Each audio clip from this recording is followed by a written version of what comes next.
cetera, really stands second to no other state in this union in terms of its optimism and its productivity and its commitment to education. And there's a direct link between both of those. And because of that, we're in a position right now where we can make some really, really historic big investments that are both needed and very wise for Minnesota in terms of our public school education of our E through 12 students. And tragically, members, we're going to pass on that historic opportunity if we pass this bill here before us. Now, and that's tragic, members.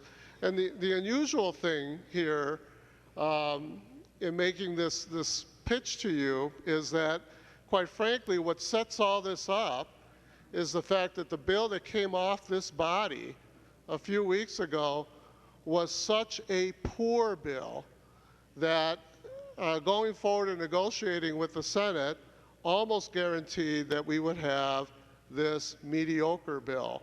And mediocre is better than poor, but it's not the bill that we deserve, that the people deserve, that our children deserve. We can do so much better. We have the ability, we have the means, we have the vision to do better, and we're going to pass on that if we pass this bill here today.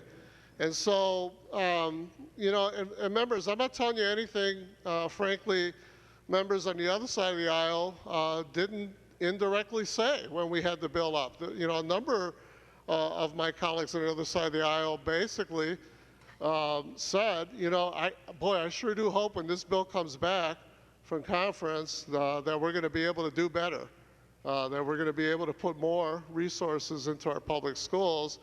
And thankfully, because they were negotiating with a DFL Senate and a DFL governor, that did happen. However, it didn't happen at the level that it should happen. And so when you start with a really poor bill, even with lots of good policy stuff here, because there is, I'm not going to ignore that, but the historic opportunity is the one that should be at the center of this bill, and it's totally absent from this bill. And so, members, we do this bill, I'm telling you, go back to your districts, you ask them whether or not there'll be layoffs in their schools. Ask them, even under this bill, it's going to happen. Ask them what happens